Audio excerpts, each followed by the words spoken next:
கர்த்தருடைய பசுநாம ஸ்தோத்திரம். நேற்று வந்து பார்த்திங்கன்னா கர்த்தருடைய பட்டயம் அப்படின்னு பார்க்கும்போது இது வந்து பாபிலோனுக்குரிய தீர்க்க தரிசனம் கிடையாது, இவங்களுக்குரியதான், இஸ்ரேலுக்குரிய.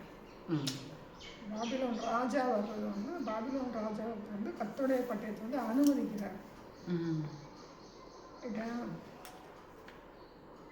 அதாவது பாபிலோனுக்குள்ள அந்த பட்டயம் இது வந்து இஸ்ரேலுக்குரியது. பாபிலோனை கொண்டு கர்த்தருடைய பட்டயம் வந்து நியாயத்தீர்ப்பு பண்ணுற விஷயம். அந்த சிறையிருப்பின் காலத்திலே தான் பார்த்திங்கன்னா நியாயத்தீர்ப்பு வந்து வர்றதுக்கு பாபிலோன் ராஜாவை பயன்படுத்துகிறார். பாபிலோனுக்குரிய வேறு. அப்போ கர்த்தருடைய பட்டயம் அப்படிங்கிறது பார்த்திங்கன்னா பாபிலோன் வந்து கையில் வந்து பயன்படுத்துகிறார். கர்த்தருடைய பட்டயம் வந்து இஸ்ரேலருக்கு நியாயத்தீர்ப்பு. பாபிலோன் ராஜா என்ன செய்கிறாருன்னா பயன்படுத்துகிறார். சிறையிருப்பில் வந்து அவன் வர்றான் இல்லையா, பார்த்தோம்ல, பஞ்சம் கொள்ளை நோய் அப்படிங்கிறது இதை வந்து அடையாளப்படுத்திட்டு இப்போ என்ன சொல்லுவாங்கன்னா தீர்க்க தரிசனம்னு சொல்லுவாங்க. கர்த்தருடைய பட்டயம் எப்படிப்பட்டது, நம்ம சபரகம் கத்தி அப்படின்லாம் பார்த்துங்க. அந்த பட்டயம் வந்து எப்படிலாம் நியாயம் தீர்க்குது, நியாயம் தீர்க்கிறதுக்கு இந்த பாபிலோன் ராஜாவை எப்படி வந்து கர்த்தர் பயன்படுத்தினார் அப்படிங்கிற காரியங்கள் நேற்று வந்து என்ன பார்த்தோம்னா அங்கே உள்ளே வந்து சன்மார்க்கனையும் துன்மார்க்கனையும் நியாயம் தீர்ப்பு. அப்போ இந்த நியாயத்தீர்ப்பு வந்து இன்றைக்கி மட்டும் இல்லை, கடந்த காலங்களில் நடந்திருக்குது, இந்த நாட்களையும் நடக்குது.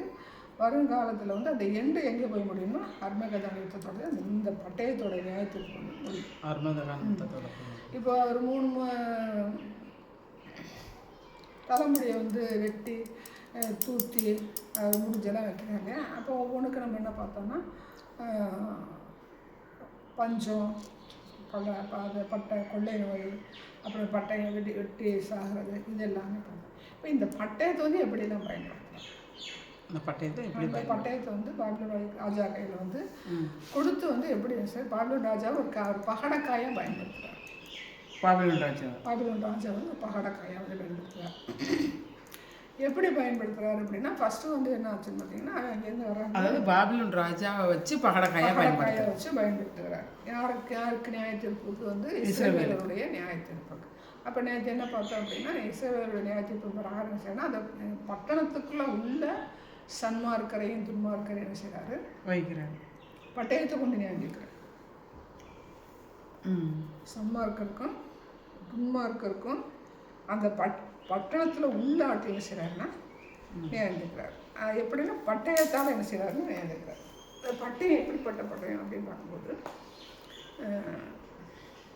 21:3 என்ன சொல்ல வர்றாங்க அப்படின்னா என் பட்டயத்தை அதன் உரையிலிருந்து உருவி.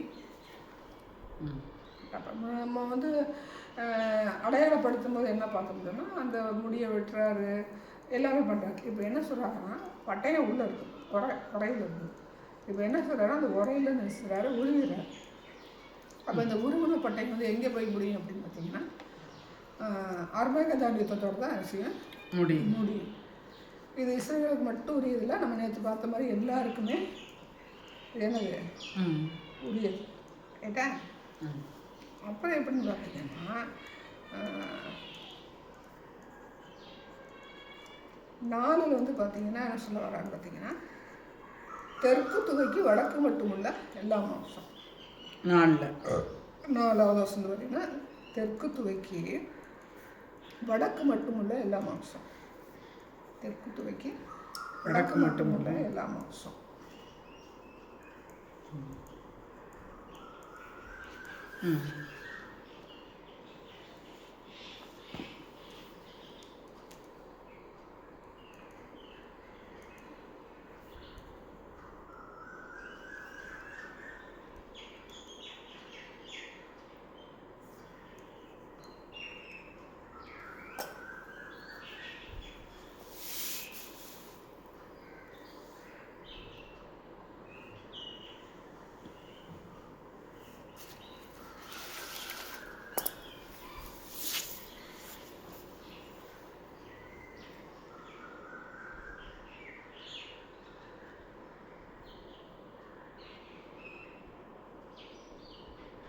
தெற்கு துவைக்கு வடக்கு மட்டுமுள்ள எல்லா மாம்சம்.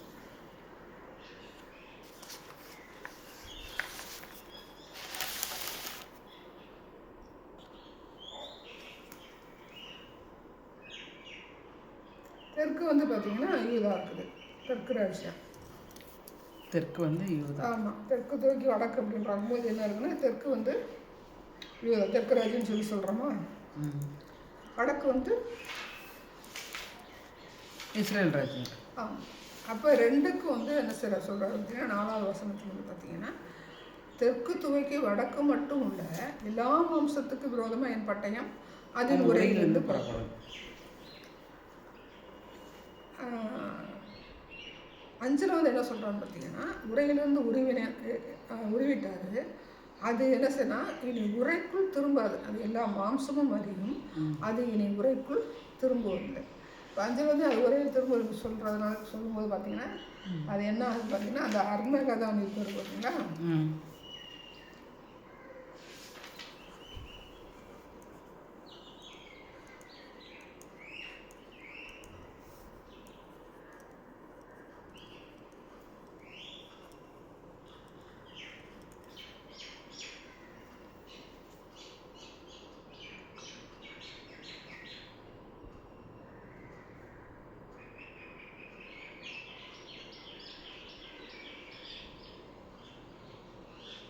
அது வரைக்கும் பார்த்திங்கன்னா அந்த நடக்கும். ஆமாம். அப்போது இதுக்கு முன்னாடி பட்டயத்தை உருவி இருக்கிறாரா? அந்த ஒரு பீலையாம் போகிறப்ப ஆமாம் கழுதைக்கு முன்னாடி. அடுத்து நீங்கள் வந்து ராஜாக்களின் காலத்தில் பார்த்தீங்கன்னா நிறையா யுத்தமெல்லாம் நடக்கும்போது என்ன சொன்னால் அந்த பட்டயத்தால் வந்து என்ன சொல்கிறாங்க சண்டை போட்டு வந்து சாகுறாங்க. நீங்கள் ராஜாக்கள் காலத்தில் சாமியார் பார்த்தீங்கன்னா ஒருத்தர் தனிப்பட்ட விதத்தில் என்ன செய்வாங்க குத்திக்கிடுவாங்க, ராஜாக்கள் வந்து குத்திக்கிடுவாங்க. அப்போ இதுவும் வந்து அதோட என்ன செய்யும் தொடர்புடைய கர்த்தருடைய பட்டயம் வந்து தொடர்புடையது. ஆனால் இந்த எசேக்கியேல் காலங்கள் வரும்போது என்ன சொல்கிறார் பார்த்தீங்கன்னா ஏற்கனவே அந்த பட்டயத்தால் கர்த்தர் நியாயம் இருக்கிற தேவனாக தான் இருக்கிறார். இருந்தாலும் இப்போ எப்படிப்பட்ட பட்டயமாக இருக்கும் வர வந்து பார்த்திங்கன்னா கொடிதானதாக இருக்கும். அப்போ அது எப்படிப்பட்டதாக இருக்கும் அப்படின்னு பார்த்தீங்கன்னா 8ல் வசதியில் 8ல் வந்து 8வது வருஷம் வசதி 21 21 தான் இப்போ பார்த்துட்ருக்கோம். கர்த்தருடைய வார்த்தை எனக்கு உண்டாகி அவர் மனுபுத்திரனே நீ தீர்க்க தரிசனம் உரைத்து சொல்ல வேண்டியது என்னவென்றால் பட்டயம் கூர்மையாக்கப்பட்டது, அது துலக்கப்பட்டும் இருக்கிறது. மகா சங்காரம் செய்வதற்கு அது கூர்மையாக்கப்பட்டிருக்கிறது, மின்னத்தக்கதாய் அது துலக்கப்பட்டிருக்கிறது. சந்தோஷப்படுவோமோ? அது என் குமாரனுடைய கோல், அது சகல விருட்சங்களையும் அலட்சியம் பண்ணும். அதை கையாளும்படி அதை இப்போ வந்து பார்த்தீங்கன்னா எப்படி வந்து அந்த நியாயத்தீர்ப்பு வந்து என்ன சொல்கிறது சிவியர் ஆக்குறாங்க இல்லையா. அப்படிங்கும்போது பார்த்தீங்கன்னா நமக்கு வந்து சவரகம் கட்டி அதுன்னு லைட்டாக பட்டால் கூட போயிடும். அப்போ மின்னத்தக்கதாக துலக்கப்பட்டிருக்குன்னா அந்த நியாயத்தீர்ப்புன்னு வச்சுன்னா கொடுமையான கட்டங்களுக்கு போயிட்டே இருக்கும். ராஜா இப்போ நமக்கு வந்து நோவாவின் காலத்தில் வந்து ஜலப்பிரளயத்தில் வந்து விழிக்கிறாரு. அதுக்கு பண்ண ஒரு சரித்திரத்தில் வந்து ஒருத்தர் பட்டயத்தை வந்து இது பண்ணும்போது இவனுங்க சிமியோனும் லேவி 2 பேரும் வந்து பார்த்திங்கன்னா அந்த தாமார் விஷயத்தில் 2 பேரும் வந்து அவங்கள வந்து வெட்டி இது பண்ணுறாங்க. அப்புறம் அடுத்து பார்த்திங்கன்னா ராஜாக்களின் காலம், நியாயாதிபதிகளின் எஸ்தர் ராஜாதி காலங்கள் வந்து அதை ரெடி பண்ணுவாங்க. நான் கர்த்தர் வந்து அதை மாற்றி கொடுக்குற தேவனாக இருக்கிறேன். அப்புறம் உலக பிரகார சரித்திரங்களை நம்ம எடுத்து பார்த்தோம்னா எங்கே பார்த்தா என்ன செய்யுது சண்டை நடந்து பட்டயம் வந்து கூர்மையாக இருக்குது. இப்போ நமக்கு உலக நாடுகளில் வந்து நமக்கு வந்து பட்டயத்தில் ஒவ்வொரு புதுசாக கண்டுபிடிக்கிறாங்களா. இதை கண்டுபிடிச்சிட்டோம், அதை கண்டுபிடிச்சிட்டோம். கிம்முங்கிற ஒரு தெற்கு இந்தோனேஷியாவும் வடக்கு இந்தோனேஷியாவும் அவர் வந்து தென்கொரியாவில் வந்து ஆட்சி செய்கிறான். அவன் என்ன செய்கிறான், அதை கண்டுபிடிச்சி எனக்கு வந்து ஆசைக்க முடியாது, அணுகுண்டை போட்டேன்னு அது செஞ்சது உலகமே வந்து. அப்போ அது கூர்மையாக்க முடியும். இவன் பண்ணிட்டேன் அப்படின்னு இவன் மாதிரி தட்டுறேன். ஆனால் கர்த்தர் என்ன செய்யறாங்கன்னா இதுதான் வந்து செய்யறது மின்னத்தக்கதாக கூர்மையாக பட்டயத்தை என்ன செய்யற உறவுகள் வெளியில் எடுத்துட்டு உள்ளே இருக்கிற வரைக்கும் தான் அவருடைய என்ன செய்யுது கோபம் வந்து பேசாமல் இருக்குது. அதை உருவும்போது என்ன ஆகுது? வெட்டுறது ரெடியாகணும்னா மின்னத்தக்கதாய் அப்படின்னு சொல்றது துலக்கப்பட்டு கூர்மையாக்கப்பட்டிருக்கிறது. இந்த காரியம் மகா சங்காரம் செய்துன்னா கூர்மையாக்கப்பட்டிருக்கிறது. அடுத்து வந்து பார்த்திங்கன்னா அந்த இதில் வந்து 21:10 வந்து பார்த்திங்கன்னா ரெண்டாவது லைன் வாசிங்க. மின்னத்தக்கதான் எது மூணாவது லைன். அது என் குமாரனுடைய கோல். இந்த குமாரனுடைய கோல் அப்படிங்கிற யார் பார்த்தீங்கன்னா இயேசு கிறிஸ்து. சங்கீதத்தில் வருமா? இருப்பு கோலம் அஸ்மி சங்கீதத்துலக்கா 3வது சங்கீதம். இருப்பு கோலம் அரசாலும்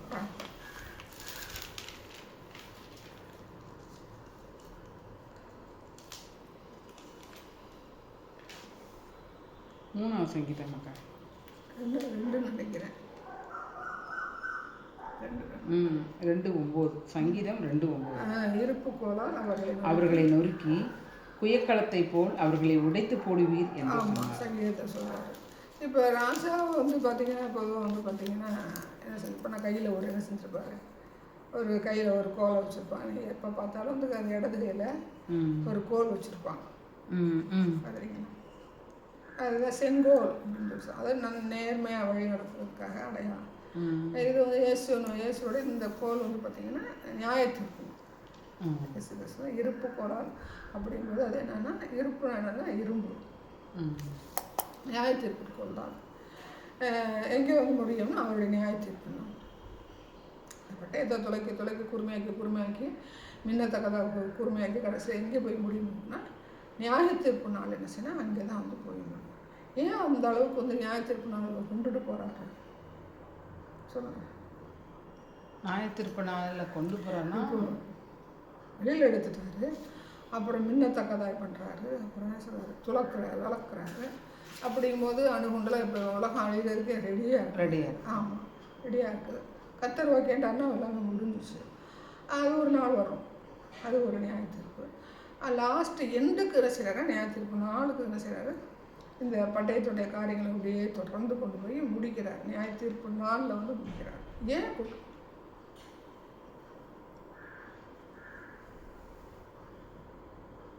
கொண்டு போகிறாரு அப்படின்னா அவருடைய நியாயப்பிரமாணத்தை அவர் சொன்ன நியாயப்பிரமாணத்தை கை கொள்ளாததுனால அவர் என்ன செய்கிறாரு? ஜனங்களை வந்து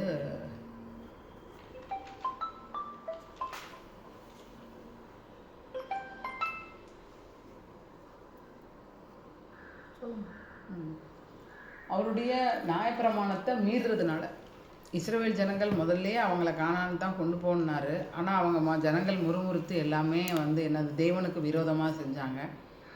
ஆனாலும் அவர் சொன்ன வார்த்தை நிமித்தம் அவங்க கொண்டு போய் சேர்த்தார். அதுக்கப்புறம் வர்றவங்களும் என்ன செஞ்சாங்கன்னா திரும்ப வந்து அந்த பாவங்களை செஞ்சுக்கிட்டே வந்தாங்க.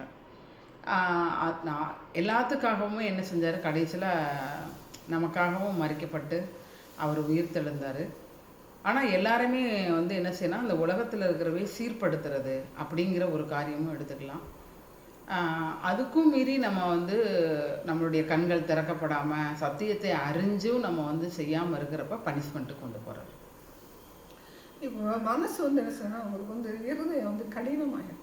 ஏற்கனவே முரட்டாட்டமாக இருந்துச்சுன்னா இருக்கும்போது பார்த்தீங்கன்னா நேற்று சொன்ன அதே விஷயம் தான். அப்படி ஒருத்தர் வந்து இடம் கொடுக்காத பட்சத்தில் வச்சுன்னா அந்த புறஜாதி ஆண்டவர் வந்து ஏற்றுக்கொள்ளாத கீழ்ப்படியாத காரியங்கள் வந்து வரும்போது என்னன்னு பார்த்தீங்கன்னா அந்த முரட்டாட்டம் உள்ள ஜனங்கள் மத்தியில் வந்து கட்டி வச்சுட்டாருன்னா அவருடைய வார்த்தைகளுக்கு செவி சாய்க்காத போது என்ன சொன்னால் எங்கள் கடைசி வரைக்கும் வந்து தொடரும். ஆண்டவருக்கு தெரியாத தெரியும். ஆனால் அவர் வந்து தான் சொல்கிறத கேட்கணும் அப்படின்னு அவர் கீழ்ப்படியணும் அப்படின்னு சொல்கிறது வந்து பார்த்தீங்கன்னா தான் சொல்கிறத கேட்கணும். உடனே என்ன சொல்லுவாங்க, அவர் சொல்கிறதெல்லாம் கேட்கணுமா அப்படிங்கும்போது நாம் ஒரு விஷயத்தில் வந்து ஒருத்தர் சொல்லும்போது அங்கே கேட்டால் தானே அவங்க வந்து நமக்கு தெரிய மாட்டாங்க. நார்மலாக நம்ம பிள்ளைங்களா நம்ம குடும்பமாக யாரும் ஒரு வேலை பார்க்கணும் அப்படின்னா இல்லை வெளியிலே என்ன சொல்லணும்னா நாங்கள் சொல்கிறதுக்கு அவங்க செவிசாய்த்து அனுப்போம். சொல்கிறதுக்கெல்லாம் அவங்க செவிசாய்க்கணுமா அப்படிங்கிறது இல்லை. நம்ம சொல்கிறத அவங்க செவிசாய்க்கும் போது என்ன நடக்க மாட்டேங்குது அவங்க மேலே நமக்கு என்ன கிடைக்கும் தெரியாங்க. இப்போ இதை அந்த ஆரம்பத்துலேருந்து லாஸ்ட் வரைக்கும் அவர் என்ன ஒரு ஆளாக செலக்ட் பண்ணி லாஸ்ட்டில் வந்து அவரே என்ன செய்ய மானிட அவதாரம் தேவன் என்ன செய்வாங்க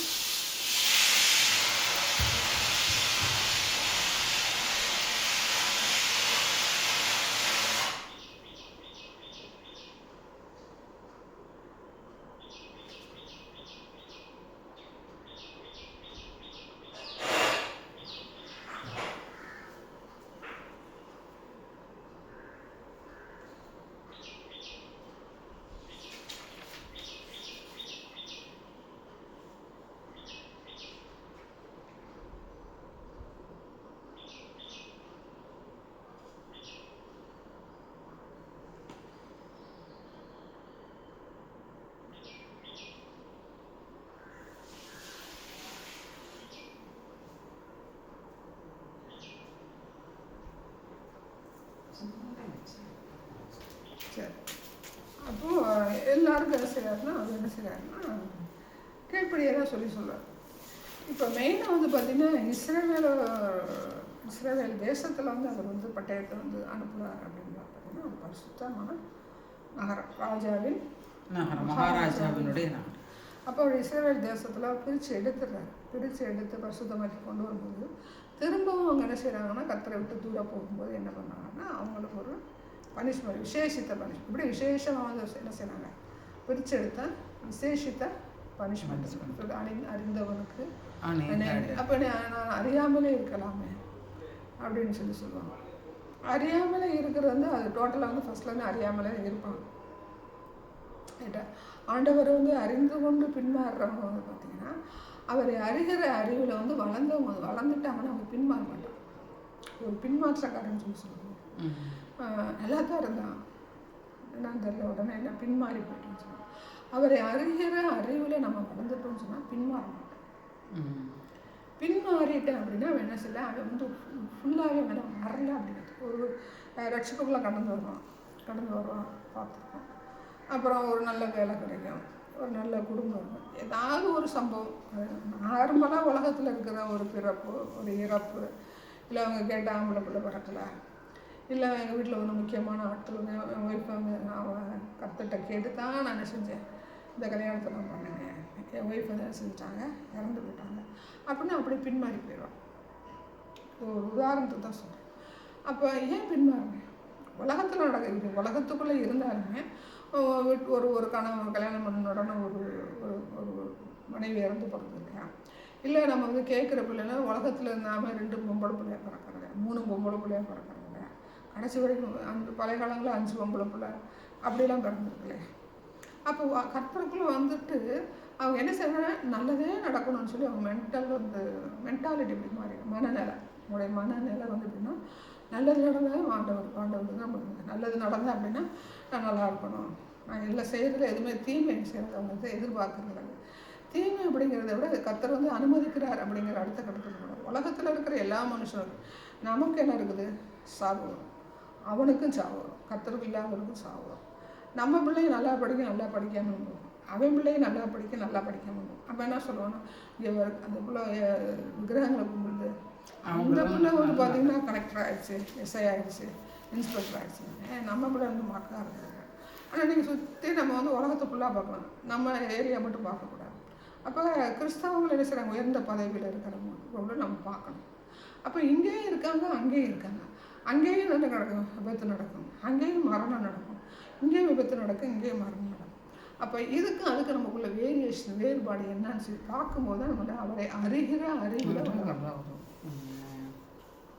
இதுதான் அவர் அறிகிற அறிவு. இப்போ நீங்கள் இருக்கீங்க, நானும் இருக்கிறேன். உங்கள் வீட்டில் வந்து உங்கள் வீட்டுக்காரர் இருக்காரு, அடுத்த வீட்டுக்காரர் இருக்காரு. அடுத்த வீட்டுக்காரரை நீங்கள் கம்பேர் பண்ணி பார்த்துக்கிட்டே இருந்தால் என்ன ஆகும்? அப்படி பார்க்கக்கூடாதுல்ல. இல்லை, பார்க்கக்கூடாதுன்றது வேறு, பார்க்காம இருக்க மாட்டாங்க. கர்த்தருக்குள்ள இருக்கோம் நம்ம. அது அறிகிற அறிவு வளர்ந்த பிறகு நீங்கள் ஸ்டார்டிங்கில் இல்லை அப்பெல்லாம் நினைப்பேன் நான், இப்படிப்பட்ட கணவர் எனக்கு வந்து என்ன செய்யக்கூடாது, கிடச்சிருந்தா நல்லா இருக்குமே, இந்த அவர் போகிற நல்லா இருக்காரு, எனக்கு இப்படி இருக்குது, ஏன் இப்படி இருக்குது, எதுக்கு இப்படி இருக்குது அப்படின்னு சொல்லி பார்க்கும்போது ஸ்டார்டிங்கில் இருக்கும். அப்போ ஸ்டார்டிங்கில் இருக்கும்போது ஆண்டவருடைய கருத்தில் கொடுக்கும்போது என்ன செய்யணும், நாம் வந்து கர்த்தர் இருக்கிறோம், நம்ம வீட்டுக்காருக்கு நம்ம என்ன செய்வோம், ஜெபம் பண்ணுவோம், கர்த்தர் நம்ம வீட்டுக்காரை மாற்றுவார், கர்த்தர் நம்ம வீட்டுக்காருக்கு லாஸ்ட் எண்டில் என்ன செய்வார், பரலோகத்துக்கு கூட்டிகிட்டு விடுவார் அப்படிங்கிற நம்பிக்கை இருக்கும். ஆனால் அவங்க அந்த கர்த்தருக்குள்ளே இல்லாதவங்களுக்கு அந்த நம்பிக்கை கிடையாது. நேற்று நம்ம பார்த்தோம்னா நம்ம பிள்ளை வந்து படித்து பட்டம் பெற்று பெரிய பொசிஷனில் இல்லை, ஏன் நாம் வந்து கர்த்தருக்கு தான் இருக்கோம், நம்ம பிள்ளைக்கு நம்ம நல்லா ஞானத்தை கொடுத்தாங்க அப்படின்னு நம்ம ஜெபம் பண்ணோம். நம்ம பிள்ளை ஒரு லெவலுக்கு போகும், இல்லை படிக்காது, அந்த மாதிரி காரியங்களுக்கு நார்மலாக ஒரு வேலைக்கு போகும். ரைட்டா? புறஜாதியில் இருக்கிற பிள்ளைங்க வந்து ஹைப்பு 2 பேரும் ஒன்றா படிச்சிருப்பாங்க, உங்கள் பிள்ளையும் படிச்சிருப்பாங்க, அந்த புறஜாதியில் இருக்கிற விக்கிரகங்களை கொண்ட பொம்பளை பிள்ளையும் படிச்சிருப்பாங்க. 2 பேரும் படிக்கும்போது விக்கிரகத்தில் கும்பிட்ட பிள்ளை வந்து ஹை போஸ்ட்டு போயிருக்கும், உங்கள் பிள்ளை என்ன செஞ்சுருக்குன்னா ஹை போஸ்ட்டுக்கு போயிருக்காங்க. அப்போ போகாத பட்சத்தில் என்ன நடக்கும் அப்படின்னு பார்த்தீங்கன்னா, ஏன் எனக்கு மட்டும் இப்படி நடக்குது, நான் ஏன் சமயத்தை அப்படிங்கிற அந்த ஏன் என்கிற கேள்வி போகும்போது தேவனை அறிகிற அறிவில் என்ன ஆகும் பார்த்தீங்கன்னா வளர விஷயம் கம்மியாக. எதையுமே நம்ம நினைக்கிறேன் நன்மை செய்கிற தேவன். உயர்ந்த ஸ்தானத்தில் இருக்கா, நான் கீழே இருக்கிற ஸ்தானத்தில் பார்க்குறேன். உண்ணவும் உடுக்கவும் போதும் போதும் என்கிற மனசு தேவ பக்தி மிகுந்த ஆதாயம் அப்படின்னு சொல்லிட்டாரு. இந்த உலகத்தை ஃபுல்லாக நீ என்ன செய்கிறேன், நீ வந்து ஆதாயப்படுத்தினாலும் உன் ஜீவனை நஷ்டப்படுத்த உனக்கு லாபம் என்னன்னு சொல்லிட்டாரு. அப்போது என் பிள்ளை வந்து ஹை போஸ்ட்டில் இருக்கணும், இல்லை நான் ஹை போஸ்ட்டில் இருக்கணும், என் குடும்பம் வந்து நல்ல லெவலில் இருக்கணும் அப்படின்னு நினச்சால் என்னன்னா, தேவனை அறிகிற அறிவில் நீ என்ன செஞ்சுட்டா வளரலாம். வசனம் என்ன சொல்லுது, இன்னும் உங்களுக்கும் போதும் என்கிற தேவ பக்தியும் மிகுந்த ஆதாயம் சொல்லி சொல்லிட்டாங்க. உலகத்தை நீ ஃபுல்லாக ஆதாயப்படுத்தினா அனில் அம்பானி மாதிரி ஒரு பிள்ளையை பெறலான்னு பரவாயில்ல, ஜியோகார மாதிரி ஒரு பிள்ளையை பெறலான்னு பரவாயில்ல, ஒரு தோனியை மாதிரி ஒரு பிள்ளையை பெறலான்னு பரவாயில்ல, ஒரு 250-500 கோடி வந்து இப்போ சினிமா துறையில் வந்து இசையமைப்பாளர் இருக்காங்க, நடிகர்கள் இருக்காங்க, டைரக்டர்ஸ் இருக்காங்க, இப்படியெல்லாம் நான் வந்து சம்பாத்தியம் மாதிரி என்ன செய்ய போகிறேன்.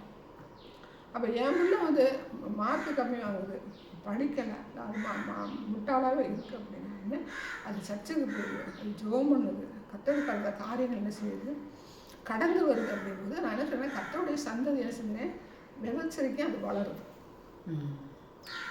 அப்போ அது ஒரு நாள் வந்து பார்த்திங்கன்னா இவ்வளோ நம்ம வந்து பார்த்திங்கன்னா இந்த ஜென்ரேஷனுடைய அந்த ஜீன்ஸுக்குள்ளே போயிடுவாங்க. சயின்டிஃபிக் பிரகாரம் வந்து பார்த்திங்கன்னா படித்து வரும்போது அந்த சந்ததி இருந்தால் ஒரு படித்த ஒரு மேதாவி சந்ததியாக வரும். நம்ம ஸ்டார்டிங்கில் வரும்போது பார்த்திங்கன்னா புறஜாதி சந்ததி மிங்கில் வரும்போது பார்த்திங்கன்னா அந்த அதுக்கு வேறுபாடுகள் வந்து நிறையா இருக்கும். அப்போ இதை சீர்படுத்துறதுக்கு ஒரு காலங்கள் வந்து அவசியம். அப்போ இதெல்லாம் நம்ம வந்து தேவனுடைய சமூகத்தில் கொடுக்கும்போது நாம் எப்படிப்பட்ட நிலையில் இருந்தாலும் அது சந்தோஷமாக செய்யணும். உயர்த்துவார் உன்னை ஆசீர்வதிப்பார் அப்படின்னு சொல்லி அந்த மென்டாலிட்டி என்ன மாற்றி விட்டுறாங்க. இது மாத்திரம் சொன்னால் அவன் சோர்ந்து போயிடும். இதே அவன் சர்ச்சைக்கு வந்த மாதிரி செய்வான், கொடுக்கலன்னு சொல்ல வரல, நல்லா இருக்கான், கார் கொடுப்பாரு, பங்களா கொடுப்பாரு, ஏன்னா அப்படி தான் பார்க்குறாங்க. கோட்டும் சுட்டும் போட்டு முதல்ல ஒரு சொங்கி மாதிரி வந்து நிற்பானுங்க பாஸ்டர்ஸ். அப்புறம் பார்த்தீங்கன்னா பெரிய லெவல் என்ன சொல்லுவாங்க, அப்படியே பந்தாவா வந்த உடனே என்ன நினைப்பாங்க, சரி நம்ம கத்தருக்கு வந்த உடனே என்ன பிரசங்கன்னு பார்க்குறோம், என்னுடைய ஆசீர்வதிப்பார், நீ கண்ணீரோடு இருக்கிறியா, நீ கவலையோடு இருக்கிறியா, அப்புறம் என்ன சொல்லுவாங்க, நீ கஷ்டத்தில் இருக்கிறியா, அவனோட சந்தோஷமாக இருக்கிற, நீ கடலில் இருக்கிற, கடலில் என்ன சொல்லுவார், அடைச்சிடுவார், அந்த அம்மாவுக்கு கடன் அடைச்சிட்டாரு, இந்த அம்மாவுக்கு கடன் அடைச்சிட்டாரு. அப்புறம் என்ன சொல்லுவார், எப்போ பார்த்தாலும் நெருக்கத்தில் இருக்கிற, நீ எப்போ பார்த்தாலும் கண்ணீர் விட்டுருவேன். இது என்ன பிரசங்கன்னு நினைக்கிறேன். எப்படி அந்த ஒரு ஆத்மா வந்து தேவனை அறிகிற அறிவில் வளர முடியும். தேவனை அறிகிற அறிவில் வளர முடியும். என்ன சொல்கிறாரு, நானாகவே வந்திருக்கிறேன். இப்போ அவன் சீஷரில் 12 பேரை தெரிவு பண்ணுறாரு, 70 பேரை தெரிவு பண்ணுறாரு, 500 பேரை தரிசனத்தில் பார்க்குறாரு, பவுலை தெரிஞ்சுக்கிறாரு. அவங்களையெல்லாம் என்ன சொல்லி கூப்பிட்றாரு, பின்னாடி வாழ்ந்து சொல்கிறார், எல்லாருக்கும் சொல்லி கட்டளை கொடுக்குறாரு, இந்த உலகத்தை தேசம் எங்கே போய் என்ன செய்ய, நீ என்ன செய்ய, பரலோக ராஜ்யம் வந்து மனம் திரும்புங்கள், தேவடைய ராஜ்யம் சமீபமாக இருக்கிறது. அந்த பிரசங்கனை மனம் சொல்கிறார். அவ்வளோ தெரிஞ்சிருக்காம பெரிய இராணுவ தளபதி என்றேன் இதில் வேலை பார்த்தேன் அப்படின்னு சொல்லி சொல்கிறேன். அப்போ அவனை வந்து வேலையை விட்டுட்டு வேணா அவர் சொல்கிறாரா, நீ வேலையை விட்டுட்டு வேணா சொல்கிறேன், என்ன செய்ய சித்தமாக இருக்கிறேன்னு கேட்கும்போது என்ன செய்கிறார், அவரை வந்து பயன்படுத்துகிறார், திட்டத்தை வகுத்து கொடுக்குறாரு. அப்போது ஒருத்தர் வந்து அழைக்கிறாரு, ஒருத்தர் தெரிந்து கொள்ளுகிறார் அப்படின்னா இன்னைக்கு எதுக்காக தெரிந்து கொள்கிறாருன்னு தெரிஞ்சாலும் தேவனை அறிகிற அறிவில் வந்து வளர்ந்துடும். என்ன சொல்லுவேன், அர்ப்பணம் சொல்லலாம். ஒரு ஆத்மா வருதுன்னா நீ வாப்பா, சர்ச்சுக்கு வாப்பா, கடலில் இருப்பேன், புறஜாதியில் வந்து இருப்பேன், கடலில் இருப்பேன், வறுமையில் இருப்பேன், அப்புறம் சொல்ல வியாதியில் இருப்பேன், நீ கடந்து வா, நீ சபைக்கு வந்து என்னன்னாகும், உன்னோட கடன் பிரச்சனை மாறும், கர்த்தர் வந்து ஆசீர்வதிப்பார். ஆசீர்வதிக்கிற தேவன் தான். அதுக்கு வந்து நம்ம சொன்ன அதையே வந்து நம்ம பிரசங்கமாக சொல்லக்கூடாது, பண்ணக்கூடாது. கொடுங்களோ அப்போ உங்களுக்கு கொடுக்கப்படும் அப்படிங்கிற வசனம். ஆண்டவருக்கு கொடுத்தா என்ன சொல்ல, அவர் கடன்காரன் இல்லை, கடன்காரம் கிடையாது. கொடுக்க திரும்ப கொடுத்துருவார். கொடுக்கறதுக்கு மேலே சொல்கிறேன், ஆமைக்கு குளிக்கும் மடியில் சில சரிந்து விழுமடி சொல்லி கொடுக்குறேன் அப்படின்னு சொல்லி சொல்கிறேன். அப்போ அதை கொடுக்குற விஷயத்தை மட்டும் நம்ம சொல்லி ஃபோக்கஸ் பண்ணக்கூடாது. சீசனுக்கு கொடுக்குற விஷயத்தை ஃபோக்கஸ் பண்ணாதான். நீ என்ன செய்ய, 2 அங்கேயும் கொண்டு போகாத, கையில் தண்ணி கொண்டு போகாத, நீ என்ன செய்ய, பொண்ணு வெளியே செஞ்சுற, நீ காணிக்கு வந்து வாங்கின இடத்துல இருக்கிற, நீ பையன் கொண்டு போகாத, நீ 2 வருஷம் வந்து ஒன்றும் எடுத்துரு, இன்னொருத்தனுக்கு கொடுத்துரு அப்படின்னா. ஒருத்தர் வந்து ஒரு கிலோமீட்டர் உங்களோட ஓடி வர கட்டாயப்படுத்துனா 2 கிலோமீட்டர் சேர்ந்து ஓடி போகும் அப்படின்னு சொல்லி சொல்கிறோம். அப்போ அவர் சொல்கிற காரியங்களே நம்ம விட்டுறோம். ஆசீர்வாதம் மட்டும் தூக்கி கொண்டு பிடிக்கிறோம். இதுவே என்னது தவறான ஒரு உபதேசம், கள்ள உபதேசம், அந்தி கிறிஸ்துவின் ஆவியினுடைய உபதேசம். சத்தியத்தை சத்தியமாக சொல்லலை, ஆனால் சத்தியத்தை நான் சொல்கிறேன்னு சொல்லுவான். என்ன சொல்கிறேன்? ஆசீர்வாதமாக இருப்பார், ஆபிரகாமின் ஆசீர்வாதம் அப்படின்லாம் சொல்லுவாங்க. அப்படி சொல்லும்போது இந்த வசனத்தினுடைய நம்ம என்ன செய்யணும்? ஆசீர்வதித்து ஆகணும் அப்படின்னு சொல்லுவார். அந்த ஆசீர்வாதம் யாருக்கு செலவு பண்ணப்பட வேண்டும் அப்படிங்கிறத என்ன செய்ய மாட்டாங்க? சொல்ல மாட்டாங்க. இப்போ ஒரு லெவலுக்கு தான் நமக்கு ஆசீர்வாதத்தை சொல்ல வேண்டிய அவசியம் இல்லைன்றேன். அவனை அறிகிற அறிவில் வளரணும் அப்படின்னா என்ன கற்றுக் கொடுக்கணும்? நீ இருக்கிற நிலைமையில வந்துட்டியா, அதுக்கடுத்து உனக்கு என்ன தேவைங்கிறத சொல்லுவார். அவர் கத்த செய்வார். நீ செய்ய வேண்டிய காரியம் என்னது? தேவனுடைய ராஜ்யம் கட்டப்படுகிறதுக்கு என்ன செய்யணும்? செயல்படணும். அப்போ ஒரு சந்ததி எப்படி உருவாக்கணும்? அவனை போய் ஃபுல்லாக போய் டியூஷனில் வச்சு அந்த டியூஷன் இந்த டியூஷன் அதை படிக்கிறான் இதை படிக்கிறான்னு ஃபோக்கஸ் பண்ணி அவனை ஒரே அமுக்க அமைக்க, அவனை ஜெபம் பண்ண விடாமல், அவனை பைபிள் வாசிக்க விடாமல் என்ன சொல்ல ஒரே அமுக்க அமைக்கணும். அவன் அந்த பரிசுத்த குளிச்சிருக்கல, அவன் அறிகிற அறிவில் இருக்காது. என்ன செய்வாங்க? சர்ச்சு கூட வர விட மாட்டாங்க. என் பிள்ளைக்கு exam, Sunday class exam, Sunday அன்னைக்கு எக்ஸாம் வந்துட்டு போகிறவங்களுக்கு இருக்கிறாங்க சந்தோஷம். அப்போ தேவனுடைய சந்ததி வளரணும், நம்முடைய அறிவு வளரணும் அப்படின்னா தேவனுடைய சத்தியத்துக்கு நம்ம சத்தியத்தினுடைய நடக்க நம்ம செய்யணும், பிரயாசப்படணும். நம்ம எப்பவும் என்ன செய்யணும்? அந்த பாதையிலோட நடத்தணும். யாரும் எங்கே வைக்கணும் அப்படிங்கிறது கத்துறது. தாவீது எங்கே வச்சாரு? ராஜா வாங்கினார். அவன் என்ன போல ராஜாலேன்னு சொல்லி சொல்கிறாங்க. ஆடவர் சொல்கிறார் இருதயத்துக்கு ஏற்றோன்னு சொன்ன தப்பு பண்ணாலும் என்ன பண்ணுறான்? மன்னிப்பு கேட்குறேன். அது ஒரு பெரிய விஷயம் தானே. தப்பு பண்ணாலும் மன்னிப்பு கேட்குறேன். அப்போ அவன் ஆடு மேய்ச்சோடனே மேய்ச்சன்னு மேலே கொண்டு வச்சோன்னு சரி அவன் என்ன செய்கிறேன்? கீழே வந்துடுறேன். அப்போ அதுக்காக கற்று உயர்த்த மாட்டான்னு நான் சொல்ல வரேன். தேவன்றது எந்த இடத்துக்கு போகும்போது உயர்த்தும் போது என்ன செய்யணும்? நம்ம கவனமாக இருக்கணும். அதை நம்ம கற்றுக்கணும். இவர் யோசிப்பு என்ன பண்ணாரு? அடிமையாக போகிறாரு. அவர் உயர்ந்த ஸ்தானத்தில் வைக்கிறாரு. ஆனால் அவர் என்ன செய்யலை? தப்பு பண்ணல. அது ஏன் தப்பு பண்ணல? தாவீது ஏன் தப்பு பண்ண? ஏன் தப்பு பண்ணல? அவங்க அப்பா கூட வளர்ந்ததுனால, அவங்க அப்பா கூட இருந்து வளர்ந்தான். நல்ல விஷயம். அவங்க அப்பா கூட தான். இந்த யோசேப்பு யாக்கோபு இந்த விபச்சார பாவத்தில் ஈடுபட்டிருக்க மாட்டேன். இப்போ ஆபிரகாமோட விஷயம் அவங்க ஒய்ஃப் சொன்னான்னு சொல்லிட்டு ஆகாரம் செய்கிறேன், கல்யாணம் பண்ணியிருக்கேன். அவையோட பிறகு கேத்துரு அப்படிங்கிறத கல்யாணம் பண்ணியிருக்கேன். ஈசாவுக்கு டோட்டலாக என்ன செய்யணும்? வேறு கல்யாணமே பண்ணல. யாக்கோபுக்கு 2 மருமனையாட்டி 2 ஒய்ஃபு, 4 சம்மதிச்சு தான் அப்படி கல்யாணம் பண்ணினேன். அப்படின்னாலும் கூட அதுக்கு பிறகு பார்த்தீங்கன்னா என்ன செய்ய மாட்டேன்னா எந்த விபச்சார வேஷத்தனங்கிற காரியம் யாக்கோபுக்கு இருக்காது. அவன் எத்தனை சொல்கிறாங்க, பைபிளே சொல்லி எத்தனை சொல்லி அபகரிக்கிற ஒரு குணம் இருந்தாலும் தேவனுடைய சமூகத்தில் சொல்லி போராடி ஜெயிக்கிறான். அவன் என்னதுக்கு போராடி ஜெயித்தேன்? அவங்க அண்ணன் வர்றேன்னு சொல்லிட்டு அழுது ஜோம் பண்ணேன். அது ஒரு காரியமாக இருந்தாலும் ஒப்பு கொடுத்துருப்பாங்க. ஒப்பு கொடுத்து தானே எங்கள் அண்ணனை காப்பாற்றணும்னு சொல்லிடுவோம். அப்படி இருந்தால் தானே அவர் என்ன சொல்வார்? போராடி மேற்கொண்டாங்க வார்த்தை வரும். சும்மா தானே என்னோட கூட போராடி மேற்கொண்டேன். நம்ம அழுது ஜெபம் பண்ணுறோம். அழுது ஜெபம் பண்ணும்போது என்ன ஃபஸ்ட் நிமிஷம் கன்ஃபஸ் பண்ணுறோம். கன்ஃபஸ் பண்ணாமல் அழுது ஜெபம் பண்ணாலும் அது வேஸ்ட்டு. ரைட்டா? நம்ம அழுது ஜெபம் பண்ணால் என்ன நினைப்போம்? நம்மளுடைய ஜெபம் கேட்கப்படும்னா நம்ம என்னென்ன தவறு பண்ணிடணும் அப்படிங்கிறத நம்ம ஆண்டவரே இதெல்லாம் மன்னிச்சுக்கங்க நான் பண்ணது தவறு தான் சொல்லி ஒப்பு கொடுத்து தான் என்ன பண்ணுவாங்க? அடுத்து என்ன செய்வாங்க? தன்னுடைய காரியங்கள் வெளிப்படுத்துவாங்க. அப்போ போராடி மேற்கொண்டா அப்படின்னு பார்க்கும்போது அவன் என்ன பண்ணியிருப்பான்? தன்னோட தவறுகள் என்ன செய்வாங்க?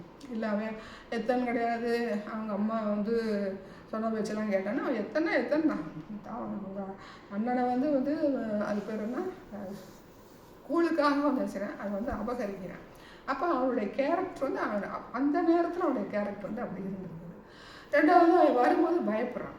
நம்ம இப்படி நிறைய பேர் இருக்கிறாங்க, பிள்ளை குட்டியோடு இருக்கிறான், என்ன பண்ண போகிறான் அப்படின்னு பயப்படும்போது என்ன சொல்கிறேன்? நான் பண்ணினது தவறு தான். அதுவும் தவறு இல்லை. ஏசாவை வெறுத்தேன், யாக்கோபை சிநேகித்தேன் அப்படின்னு சொல்லி தீர்க்க தரிசன வசனம் இருக்குது. அதனால் அவன் செய்த தவறு தான். என்ன சொல்ல வர்றாரு அப்படின்னா ஏசாவது அவன் கிட்டே வரல, ஆண்டவர்கிட்டே வரல. இல்லை மன்னிப்பு கேட்ட ஆண்டவரோட செய்யறான், உறவாடி வரலான்னு சொல்கிறாரு. இதை சரி மாற்றி சரி பிரசங்கம் பண்ணிடுறாரு. நாமெல்லாம் ஒரு புது பிரசங்கம் பண்ணுவோம், அப்படியே ட்ரெண்ட் ஆக்கி விட்ருவாங்க. எதுக்கு ஆண்டவர் வருத்தார், எதுக்கு யாக்கோபை நேசிச்சார் அப்படின்னா வசனம் என்ன சொல்லி நம்ம கூர்ந்து கவனிக்கணும். அவன் என்ன சொல்கிறது, எதுக்காக அவன் அபகரிக்கலாம்? அது தவறு தானே. வசனம் வேதத்தில் சொல்லியிருக்குது. அவன் அபகரித்தான்.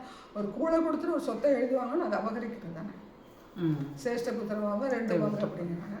அவர் எப்படி சொத்து வச்சிருந்தார் யாக்கோபுன்றது நமக்கு தெரியாது. கேட்டா பழைய காலங்களில் வந்து ஆடு மாடு உங்களுக்கு பெருசு. இப்போவுமே பார்த்தீங்கன்னா ஆட்டு மந்தை மேய்க்கிறவங்க போய் பேசுகிறாங்கன்னா அவங்க வீடு வாசல் வந்து வச்சுருப்பாங்க. ஒவ்வொரு ஏரியாவாக போய் கெடா மத்திரம் வச்சுருப்பாங்க. அப்போ அவங்கள்ட்ட கேட்டோம்னா இதுதான் எங்களுக்கு சொத்து அப்படின்னா அவன் ஒரு ஆட்டுக்குள்ளே 1,00,000 ரூபான்னு சொல்லி யூடியூப்பில் போடுறாங்க. ரைட்டா? இப்போ அந்த ஆரம்ப காலங்கள் அவங்க என்ன வச்சுருந்தாங்க அப்படிங்க நமக்கு தெரியாது. அப்போ அதில் 2 பங்கு நாம் 2 பங்கு அவனுக்கு 1 பங்கு 3 பங்கு போட்டு 2 பங்கு அவனுக்கு 1 பங்கு இவனுக்கும் போது ஒரு 1000 3000 ஆடு வந்து இவனுக்கு யாக்கோவுக்கு ஏசாவுக்கு இருந்திருக்கான். இவனுக்கு ஒரு 1000 ஆடு கொடுக்குற மாதிரி இருந்தாங்க. அப்போ இவன் என்ன செய்வான், உனக்கு வந்து நீ கூட கொடுத்துட்டு என்ன செய்ய 3000 ஆடை கூட எடுத்துருப்பேன் வாங்கியிருப்பேன். அப்போ அவன் கோபப்படுற அளவுக்கு அவன் என்ன செஞ்சுருக்கேன், எழுதி வாங்கியிருக்கேன். அவங்க வந்து கொடுத்துருக்கேன். அது சொல்லப்படலை, என்ன கொடுத்துருக்கேன் அப்படிங்கிறது எனக்கு சொல்லப்படலை. இப்போ நமக்கு 3 வீடு இருக்குது. 3 வீடு இருக்கும்போது எனக்கு நீங்கள் கூலை கொடுத்துட்டு நீங்கள் 2 வீடை எழுதி வாங்கிட்டீங்கன்னா அந்த நேரத்தில் நான் சரி எழுதி கொடுத்துருப்பேன். சரி நான் அதை கூலை கொடுங்க, சாப்பாடை போடுங்க, சாப்பிட்டு உங்களுக்கு 2 வீட்டை எழுதி கொடுத்துருவேன். திரும்ப நான் யோசிச்சு போட்டேன். ஸோ நம்ம சாப்பாட்டை போட்டு 2 வீட்டை எழுதி வாங்கிடுச்சு. 2 வீடு 2 கோடி பெரும்போது சாப்பிட்ட பிறகு எனக்கு என்ன செய்யும், அது நிதானம் வரும். நிதானம் இருக்கும், கோவம் தானே வரும். சும்மா அவன் கோவப்பட்டேன், அவன் எப்படி கோவப்படலாம் அப்படின்லாம் விஷயம் சொல்ல அரசாங்கம் பண்ணக்கூடாது. பண்ணவும் கூடாது, நினைக்கவும் கூடாது, பேசவும் கூடாது. உனக்கு பேசுறதெல்லாம் ஒரு வசந்தப்படி பேசிட்டு போயிடும். கத்தரு கணக்கு கொடுக்கும்.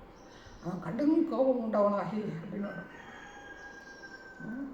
உக்கரத்தோட சரி அவனோட அப்பா ஸ்தானத்துலேருந்து அவங்க அப்பா கிட்ட இடத்தோட ஏற்கனவே நினைச்சிட்டேன், ஏமாற்றிட்டேன், 2வது நான் ஏமாற்றிட்டேன் அப்படிங்கும்போது ஒரு ஜபத்துக்காக ஒரு ஆசீர்வாதத்துக்காக என்ன செய்ய முன்பிட்டு கோவப்படலாமா அப்படின்னு கேட்கும்போது அவன் செய்தது தவறு தானே. அம்மா சொன்னாலும் இவனுக்கு அறிவு அங்கே போச்சு. அப்படி தான் யோசிக்கணும். அம்மா சொல்கிற பேச அம்மா பேச கேட்குறவங்க, அம்மா பேச கேட்குறவங்க இப்போ பிள்ளைங்களை பேச மாட்டாங்க, கல்யாணம் பண்ண மாட்டேங்கிறாங்க. அம்மா பையன் அவங்க அம்மா சொல்கிறதே கேட்குறேன், அவங்க அம்மா சொல்கிறதையும் கேட்பான்னு அந்த லைஃப் பூரா என்னன்னா அவங்க அம்மா சொல்கிறதே கேட்கும். இந்த அக்கா சொல்கிற குடும்பம் சீர்வந்து இப்போ குடும்பத்தில் வந்து பார்த்தீங்கன்னா எங்கள் அண்ணி சொல்கிறதையும் கேட்பேன் அப்படிங்கும்போது அதுவும் குடும்பம் செய்யுங்க. மண்டபம் சொல்கிறார், கல்யாணம் பண்ண பிறகு கணவன் மனைவி எல்லோரும் ஒரே மாம்சமாக இருப்பாங்க. அவங்க தான் ஒருத்தருக்கு என்ன செய்யணும் ஆலோசனை என்டர்ஃபைன் தான் ஆகவே கூடாது. அசா அப்படி தான் சொல்லி கொடுக்கணும். எங்கள் அம்மா விட்டு இந்த கல்யாணம் பண்ண எங்கள் அம்மா விட்டு பிரிச்சுடுவாங்க அப்படின்னா பிரிக்க தான் செய்வாங்க. பொண்டாட்டி பேச தான் கேட்கணும், எல்லாம் பண்ண முடியும். அம்மா பேச்சை கேட்கக்கூடாது. அசா அப்படி தான் நான் சொல்லுவேன். கடைசி வரைக்கும் என் பிள்ளைக்கு நான் வந்து அட்வைஸ் பண்ணுவேன். அது தவறான ஒரு உபதேசம். அது குடும்பத்தில் நான் அதுக்கு அவன் கல்யாணம் பண்ணேன், நீ இப்போ நீயும் உன் பிள்ளையுமே இருந்து போயிடலாமே. இருவரும் ஒரே வம்சமாக இருப்பார். கணவன் மனைவி இருவரும் ஒரே வம்சமாக இருப்பார். தலையிடக்கூடாது. ஒரு ஆலோசனை விட்டுனா ஆலோசனை சொல்லலாம். பெரியவங்க இருக்கிறாங்க, ஒரு ஆலோசனை மருமக கிடைக்குன்னா ஆலோசனை சொல்லலாம். அதுக்காக இந்த சரி மகனையும் ஆட்டி படுத்துட்டு வந்த பிள்ளைக்கு பண்ணி கல்யாணம் பண்ணி வைக்கிறான். அப்போ அவங்க குடும்ப மனுஷன் கெட்டுப்போம். அப்போ வசனம் சொல்லி கொடுக்கும் என்ன செய்யணும்னா, நீ கல்யாணம் பண்ணேன்னா உன் பொண்டாடி பேசுறதுனால நீ கேட்கணும். நம்ம என்ன சொல்லி விளைவிக்கணும். கல்யாணம் பண்ண போகிறேன் பாவம் அவன் பேச்சதே என் பிள்ளை இருக்கிறேன், அதுக்கு முன்னாடியில் என் பேச்சை கேட்டேன் அப்படின்னு சொல்லி சொல்லுவாங்க. அதுக்கப்புறம் அவர்கிட்ட நான் கேட்கணும். எனக்கு வசனம் 2 பேரும் ஒரு தொட்டு செப்படுத்து ஆண்டவர்கள் காலத்தில் கொடுத்தா அந்த குடும்பம் வளரும். இல்லைன்னா டைவர்ஸில் போயிடும். ஆமாம், கடைசி வரைக்கும் இந்த சொந்தக்கார பையன்லாம் மருமகளை வாழ விடாமல் டைவர்ஸ் பண்ணி இப்போ என்ன செஞ்சுட்டேன், அவங்க அம்மா அப்பா விட்டுட்டு பிடிப்பிட்டேன். என் பிள்ளை என் பேசத்தையும் கேட்குன்னு சொல்லி இப்போ வந்த மருமகளை வாழ விடாது. ஒரு கையில் ஒரு பிள்ளை இருந்துச்சு. டைவர்ஸ் எங்கள் அம்மா சொல்லி டைவர்ஸ் வாங்கி கொடுத்தாங்க. 2 பேரும் பிரிஞ்சுட்டாங்க. பிரிஞ்ச பிறகு சரி வெப்சைட்டு பண்ண சொல்லிட்டு தாய் பண்ணிட்டு எங்கே இருக்கானே தெரியாது. அப்போ வசனம் என்ன சொல்லுவோம், இருவரும் ஒரு மாம்சமாக. அப்போ நம்ம கர்த்தரை அறிகிற அறிவில் வளரணும்னா இப்படித்தான் சொல்லி கொடுக்கணும், இப்படித்தான் பர்ஃபார்ம் பண்ணணும். நீ வந்து இருந்த மாதிரி யாரும் இருக்க விட மாட்டார். அதை நீ கற்றுக் கொடுக்கணும். ஆண்டவருடைய சமூகத்தில் போக போக போக தேவனுக்காக எழும்ப ஆண்டவர் வந்து இருந்த நிலைமையில செய்ய மாட்டார், இருக்க விட மாட்டார். நம்ம வந்து மற்றவங்க மனுஷனுடைய கைகளை நம்ம எதிர்பார்க்கக்கூடாது.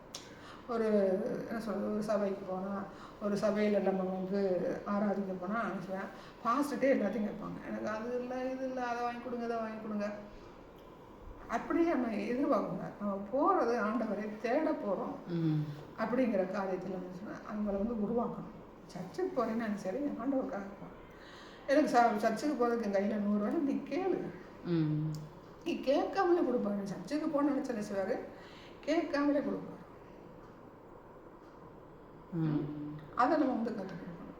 சர்ச்சுக்கு போக முடியல, அவன் கையில் காசு இல்லையா, ஜெபம் பண்ணு, அதில் நான் பக்கத்தில் போனேன் அப்படின்னு சொல்லி சொல்லக்கூடாது. எங்கே வந்து எனக்கு பஸ்ஸுக்கு போக காசு இல்லை. ஆனால் அங்கே போகிற விட இந்த பக்கத்தில் இருக்கிற சர்ச்சுக்கு போனேன். அப்போ அங்கே எப்படி சத்தியம் போதிக்கப்படுது? சத்தியம் தான். அங்கே எப்படி சத்தியம் போதிக்கப்படுது? உன்னை எங்கே இருக்கிற கர்த்தர் வந்து உன்னை வழி நடத்தினார். அங்கே எப்படி சத்தியம் போகும்? இங்கே நீ பக்கத்தில் நீ பண்ணணும், இங்கே எப்படி சத்தியம் போதிக்கப்படும் நீ உணரணும். இல்லை நான் போகிற இடத்துலையுமே அப்படித்தான் இருக்குது அப்படின்னா தேவனுடைய சபைக்கு போகக்கூடாது.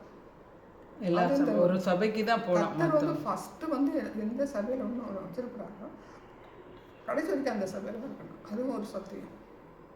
அது வந்து இந்த புருஷன் மனைவி ஒரே மாம்சமாக இருப்பாங்களா அந்த சபை. ஆமாம். நான் இல்லை இதை விட்டுட்டு நான் அதில் போகிறேன் அப்படின்னா அது எனக்கு விபச்சார வேசித்தனம் அந்த மாதிரி. இப்போ அங்கே இருக்கும்போது எனக்கு வந்து சொன்னால் நான் சத்தியத்தை அறிகிற அறிவில் தான் நல்லா இருக்கும். அது பாஸ்டர் எப்படி இருப்பார், அவர் எப்படி பிரசங்கம் பண்ணுவார், இந்த அங்கே ஆசீர்வாதம் இருக்குது, இங்கே தீர்க்க தரிசனம் சொல்கிறேன் அப்படிங்கும்போது தான் வேறு புருஷனை தேடுகிற ஒரு ஸ்திரியை மாதிரி. சரீரமாகிய சபை எதுக்கு ஒப்பிடுறாரு? சபைக்கு தலைவராக இருக்கிறாங்க. தலைவர் வந்து இயேசு கிறிஸ்து. சரீரம் யார்? ஒவ்வொரு விசுவாசியும். புருஷன் வந்து மனைவிக்கு தலை. இப்படி நம்ம அப்படியே கொண்டு வரும்போது அவயவங்களாக பார்த்தீங்கன்னா சரீரங்கள். இப்படி வரும்போது என்ன சொல்ல அது வந்து ஒரே வம்சமாக இருப்பாங்க. இது எங்கே போய் முடியும்னா மணவாட்டி சபைக்கு. இப்படி ஒரு வசனத்தை நீங்கள் எடுத்து பார்த்தீங்கன்னா கர்த்தர் வந்து மனுஷருடைய நேர்த்தியாக வழிநடத்துகிற தேவன். இதுதான் வந்து அறிகிற அறிவில் வந்தது. எனக்கு இந்த சபை பாஸ்டர் இப்படி சொல்லிட்டாரு, நான் என்ன போகிறேன், நான் அந்த சபைக்கு போயிடுறேன். அந்த சபை பாஸ்டர் சொன்னால் நான் அடுத்த சபைக்கு போகிறேன். அப்படி எப்படி அறிகிற அறிவில் நீ வளர முடியும்? இப்படிப்பட்ட காரியங்கள்லாம் வரும்போது சில அவர் என்ன செய்கிறாரு, ஷார்பன் பண்ணுறாரு. என்ன பண்ணுறாரு?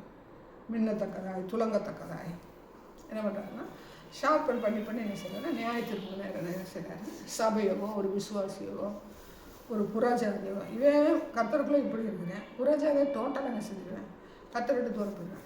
அப்போ எல்லாருக்கும் எல்லா விதமான பாத்திரமாக என்ன சொல்கிறாருன்னா அந்த பட்டயத்தை சொன்னால் கூர்மைப்படுத்துகிறேன் தேவன்.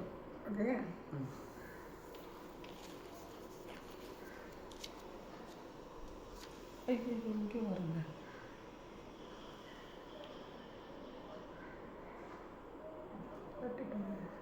இல்லை பெட்டில் ஏறிங்க, பெட்டில் ஏறிங்க.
61 வந்து 6-7 வருஷம். இது எசேக்கியேல் எசேக்கியேல் பார்த்துருக்கோம். 21 21 வந்து 7 to 7 6 6லேருந்து 6-7 வருஷம். ஆதலால் மனுபுத்திரனே, உன் இடுப்பு நொறுங்கும்படி பெருமூச்சு விடு. அவர்கள் கண்களுக்கு முன்பாக மனம் கசந்து பெருமூச்சு விடு. நீ எது நிமித்தம் பெருமூச்சு விடுகிறாய் என்று அவர்கள் உன்னிடத்தில் கேட்டால், நீ அவர்களை நோக்கி, துர்ச்செய்தி வருகிறது நிமித்தமே, அதனால் இருதயங்களெல்லாம் உருகி, கைகளெல்லாம் தளர்ந்து, மனமெல்லாம் துயங்கி, முழங்கால்களெல்லாம் தண்ணீரைப் போல அள உண்ணும். இதோ அது வந்து சம்பவிக்கும் என்று கர்த்தராகிய ஆண்டவர் உரைக்கிறார் என்று சொல் என்றார். இப்போ வந்து இவனை வந்து என்ன செய்யறான், எசேக்கியேல் வந்து கர்த்தர் செய்யறான், அடையாளப்படுத்துகிறார். இடுப்பு நொறுங்க பெருமூச்சு விடு, அவங்க கண்களுக்கு முன்பாக மனங்கசந்து பெருமூச்சு விடு. அப்படிங்கும்போது இடுப்பு நொறுங்க பெருமூச்சு விடுது, மனங்கசந்து நொறுங்க பெருமூச்சு விடலாம். எப்போ பெருமூச்சு விடுவோம்? ஒருத்தவங்க சாகும்போது நம்ம சார் நம்ம புரிய ஆமாம், இடுப்பு நொறுங்க அப்படிங்கும்போது என்ன செய்வோம், நம்மளால் நிற்க முடியாத அளவுக்கு என்ன செய்வோம், பெருமூச்சு விடுவோம். இதை வந்து அடையாளப்படுத்துகிறார், அவனை செய்ய சொல்கிறார். எதுக்காக செய்ய சொல்கிறாருன்னா, பாபிலோன் ராஜா வரும்போது என்ன இந்த காரியம் வந்து நடக்கும் சொல்கிறாங்க. அதில் சொல்கிறாங்க, துர்ச்செய்தி வருகிறது நிமித்தம். பாபிலோன் ராஜா முற்றுகை போடும்போது அவங்க உள்ளே இருக்கும்போது, அடுத்து வந்து அவங்க வெளியில் வந்து அந்த பட்டயத்தை வந்து என்ன செய்கிறாங்க, பாபிலோன் ராஜா வந்து கொலை பண்ணி சண்டை நடக்கும்போது பார்த்திங்கன்னா அந்த காரியங்கள் வந்து நடக்கிறதே என்ன சொல்கிறாரு, அடையாளப்படுத்துகிற தேவனாக இருக்கிறார். அடுத்து வந்து பார்த்திங்கன்னா 12 வருஷம். மனுபுத்திரனே, நீ ஓலமிட்டு அலறு. பட்டயம் என் ஜனத்தின் மேல் வரும், அது இஸ்ரவேல் பிரபுக்கள் எல்லார் மேலும் வரும். அது நிமித்தம் என் ஜனத்துக்குள்ளே திகில் உண்டாயிருக்கும். ஆகையால் உன் விழாவிலே அடித்துக்கொள். விழாவிலே அடித்துக்கொள்னா அந்த மார்பிள் அடித்துக்கொள்வோன்னு கேள்விப்பட்டிருக்கோம். ஆனால் விழாவில் அடினா இப்படி இந்த இல்லை, நமக்கு என்ன சொல்கிறது, ஒரு நமக்கு உரிய ஆள் வந்து வரும்போது மார்பிள் அடிக்கிற எங்கே வேணாலும் அடிச்சுக்கிறாங்க. அப்போ இவர் வந்து விழாவிலே அடித்துக்கொள் அப்படிங்கும்போது அவர் எப்படி அடித்தார் அப்படிங்கிறது நமக்கு தெரியாது. பட் ஆனால் விழாவிலே அடித்துக்கொள் அப்படின்னு சொல்லும்போது நம்ம எங்கே போயிடும் பார்த்தீங்கன்னா, விழா இருக்குல்ல, அவர் ஆதாம் சந்ததி ஏவாள் வந்து எடுக்கும்போது அந்த ஆமாம் அந்த பேரனா ஏவாள் வந்து ஜீவனில் இருக்கலாம் அப்படிங்கும்போது பார்த்தீங்கன்னா இது எதுக்காக மென்ஷன் பண்ணுறாங்க இந்த இடத்துல வந்து கர்த்தர் குறிக்கிறார் அப்படிங்கும்போது, அந்த சந்ததி அந்த டோட்டலாக அழிஞ்சு போகுது. இஸ்ரவேல் சந்ததி வந்து என்ன சொன்னால் அந்த டோட்டலாக வந்து அழியக்கூடிய ஒரு நிலைமை வந்து அவங்க பண்ணின பாவத்துக்கு தகுந்த எடைக்கு வந்து சொல்கிறாங்க. அவ்வளோ தூரம் அந்த பட்டயத்தை கூர்மையாக்கி இந்த காரியங்கள் நடக்க போகுது. அதனால என்ன செஞ்சது, அடித்துக்கொள் அப்படின்னு சொல்லி அந்த இடத்துல என்ன செய்யறாங்க, கர்த்தர் வந்து ஒரு குறிப்பு வந்து கர்த்தர் கொடுத்தாரு. அப்படின்னு வேளாண் வந்து எடுத்து செய்கிறாரு, படைக்கிறாங்க. அப்போ அந்த விழாயிலுமே வந்து அடிக்கும்போது என்ன செய்யறாங்க, நொறுங்கி போகும், அது ஒன்றும் பண்ணாமல் இல்லை. அவங்க வந்து இப்போ என்ன செய்ய சண்டை போடும்போது என்ன செய்வாங்க, ஆணையோ பெண்ணையோ செய்வாங்க, எப்படி வேணாலும் அடிப்பேன். அடித்து வந்து விழாயெல்லாம் ஆக்சுவலாக நம்ம விழாயெல்லாம் நொறுங்கி போகும். நம்ம வந்து இந்த இராணுவத்துக்குள்ளே போய் சண்டைக்குள்ளே போய் நம்ம வந்து பார்க்கல.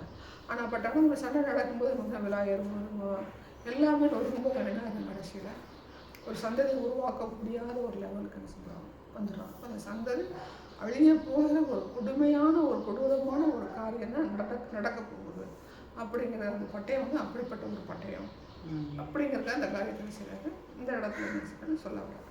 அடுத்து வந்து பார்த்தீங்கன்னா 14 வருஷம், 14 வருஷம். யாவரையும் கண்டிக்கிற கோல் வந்தாலொழிய இனி சோதனையினால் தீருகிறது என்னதென்று கர்த்தராகிய ஆண்டவர் சொல்லுகிறார். ஆகையால் மனுபுத்திரனே, நீ தீர்க்க தரிசனம் சொல்லி கையோடே கை கொட்டு, பட்டயம் 3 தரம் இரட்டித்து வரும். அப்போ 13 வந்து பார்த்தீங்கன்னா யாவரையும் கண்டிக்கிற கோல். யாவரையும் கண்டிக்கிற கோல் இது ஏசு கிறிஸ்து.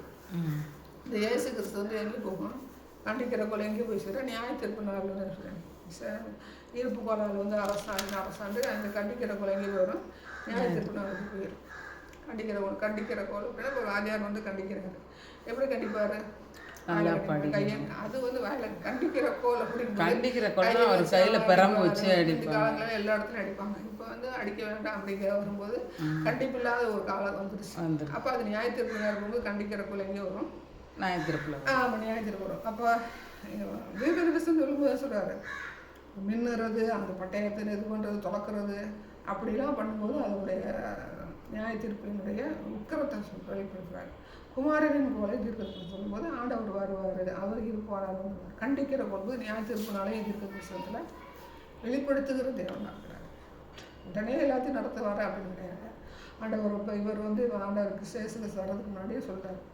சங்கீதத்தில் தாவீது சொன்ன மாதிரி ஏசாயான்னு சொல்கிறார், கண்டிக்கிற கோல் நியாயத்தீர்ப்பு நாள் இருக்குது, அதெல்லாம் ஒன்றும் இல்லை, நம்ம இங்கே இருக்கிற வரைக்கும் இருக்கலாம், செத்து பண்ணாமல் எங்கே இருக்கிறோமோ தெரியலை அப்படின்னு சொல்கிறவனுங்களுக்கு என்ன செய்ய வசனம் சொல்லணும். இசைக்கல் எங்கே இருக்குது? கண்டிக்கிற கோல் எங்கே இருக்குது? இசைக்கல் இருக்குது 21:14 இருக்குது. அது எங்கே போய் முடியும்? வெளிப்படுத்தும் விசேஷத்தில் நியாயத்தீர்ப்பு நாள் ஒன்று இருக்குது, அங்கே போய் முடியும். அப்போ கர்த்தர் வந்து சொல்லாமல் எந்த காரியத்தை என்ன செய்ய மாட்டார், செய்ய மாட்டார். அப்போ இஸ்ரவேலர்கிட்ட என்ன சொல்கிறாரு? இயேசு கிறிஸ்து வெளிப்படுவார். இஸ்ரவேலியர்கள் சொல்லுவாங்க இயேசு கிறிஸ்து கிடையாது, மேசியா ஒரே ஆள்கிட்டேன் அப்படின்னு சொல்லி சொல்கிறாங்க. அப்போ இங்கே எசேக்கியல் என்ன சொல்கிறாங்க? அவங்க எசேக்கியல் விழுந்து படிப்பாங்க, ஏசாயா படிக்கிறாங்க, எரேமியா படிப்பாங்க, எசேக்கியல் தாண்டி படிக்கிறாங்க. ஆனால் இந்த சத்தியம் என்ன செய்யணும்? அவங்க கண்களுக்கு என்ன செய்யலை, திறக்கப்படலை. ஏன் திறக்கப்படலை? அதை கர்த்தரை அறிகிற அறிவு. இப்போ ஜென்ரேஷன் செய்யுது, எல்லாத்தையும் மனப்பாடம் பண்ணுது, எல்லாம் தரவாக வச்சுக்கிறது, உலக பிரகாரமாக எல்லாமே பண்ணுது.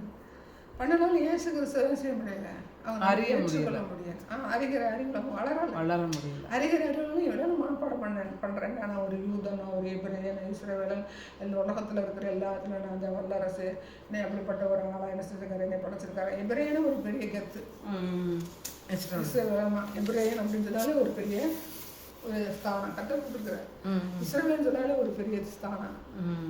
பென்யமீன் கோத்திராலே ஒரு பையன் வந்து பென்யமீன் கோத்திரம் பயங்கர ஆச்சரியங்கள் அவங்களை பார்க்கையில் எங்களுக்கு நோக்கி பென்யமீன் கோத்திரம் ஆண்டவரோட ஆசீர்வாதம் கொண்டு போகிறோம்.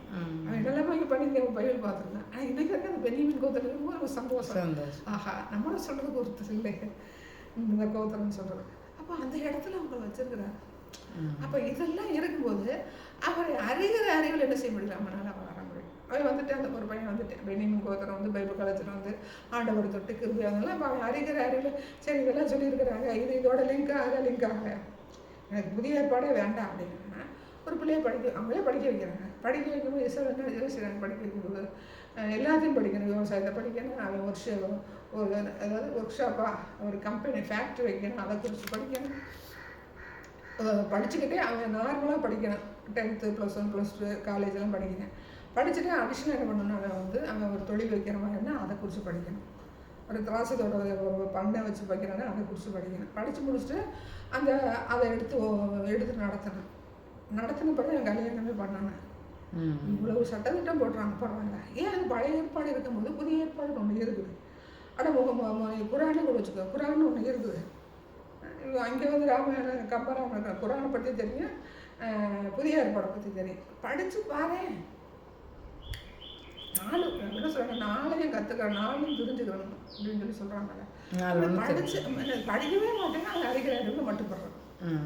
இப்போ இதை படிக்கிறேன், நம்ம இதில் யாத்திராகமத்துலேயே இயேசு கிறிஸ்து என்னோட மாதிரி ஒரு சகோதரர்கள் நம்ம பேச கேளு அப்படின்னு சொல்லி வசனம் இருக்குது. அதுவும் மண்டையில் இல்லை.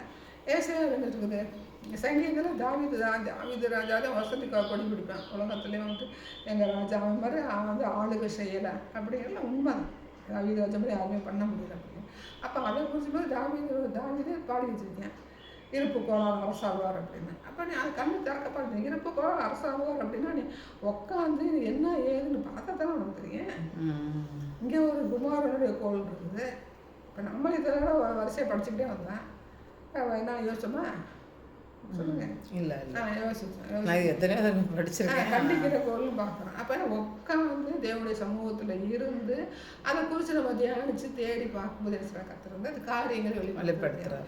இதுதான் ஆண்டவரை அறிகிற அறிவில். உலக பிரகாரமும் எல்லாரும் பிள்ளைய வந்து சிலம்பத்துக்கு அவன் விடுறேன், கிரிக்கெட்டுக்கு விளையாட விடுறேன், இதெல்லாமும் இப்போ வந்து செஸ்ஸு விளையாட விடுறேன், நீச்சல் போட்டிக்கு விளையாட, இதெல்லாம் என் பிள்ளை ஸ்போர்ட்ஸில் வரணும், பெரிய ஆளாக வரணும். அப்போ அவனுக்கு கவர்மெண்ட் வேலை கிடச்சிடும், ஃபியூச்சர் நல்லா இருப்பேன். இதெல்லாம் அது உலக பிரகாரமாக அறிகிற அறிவில் போகும்போது நல்லா இருக்கும். ஒன்றுமே தெரியாமல் நீ வளர்த்துட்ட, ஒன்றுமே நீ விடலை அப்படின்னு சொல்லும்போது அது உலகத்துக்குரிய காரியங்களை குண்டா செடிகளை குதிரை ஓட்டுறவங்க பிள்ளைய வளர்க்குறேன்னு சொல்லி சொல்கிறாங்களே. அப்போ தேவனை அறிகிற அறிவுலையும் நீ வளர விடணும்ல. பிள்ளைய வந்து நீ சர்ச்சைக்கு விட மாட்டேன், வாலி பிள்ளைங்கன்னா கைக்குள்ள வச்சுக்கிடுவேன், அதாவது அந்த கூட்டங்களுக்கு நீ விட மாட்டேன், அபிஷேக கூட்டங்களுக்கு விட மாட்டேன். கூட போய் பயமாக இருந்துச்சுன்னா செய்யணும்ல.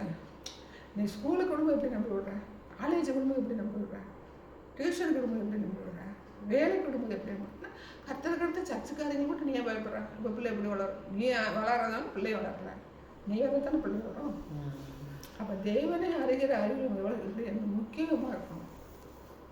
அறிவு குறையும் போது என்ன செய்யுது, அந்த தியானத்திற்கு நேரம் செய்யுது. ஜனங்கள் வந்து நம்மளுடைய அன்னைக்குள்ள இஸ்ரவேல் ஜனங்கள் நமக்கு இன்னைக்கு இருக்கிற ஆவிக்கு நம்ம வந்து ஆவிக்குரிய இஸ்ரவேல். அப்போ நாமளும் நான் கண்டிக்கிற போலுக்கு முன்னாடி போகிறதுக்கு முன்னாடி நம்ம செய்யணும் அறிகிற அறிவில் என்ன செய்யணும். வளர்ந்தோம்னா என்ன செய்யணும், நம்மளோட சந்ததியோ நம்மளும் என்ன செய்ய மாட்டோம், போய் நிற்க.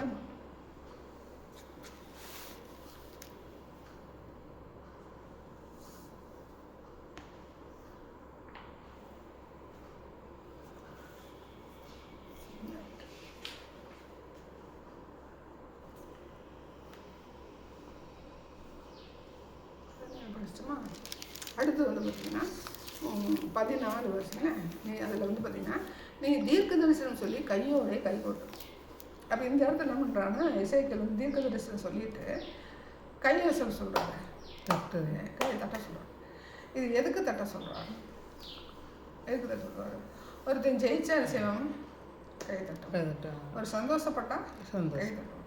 இப்போ ஒரு இடத்துல தீர்க்க தரிசனம் சொல்லி பட்டையை வந்து என்ன செய்யுது, கூர்மையாக்கப்பட்டிருக்கு, துளக்கப்பட்டுக்கிட்டு இருக்குது.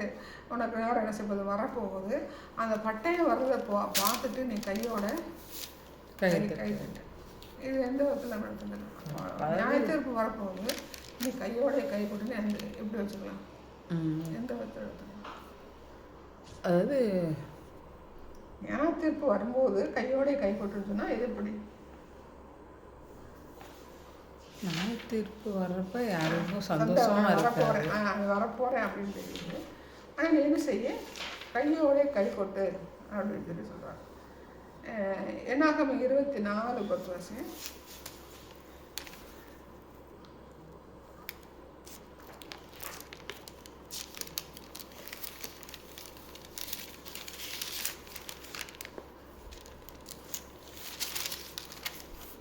என்னாகமம் 24:10.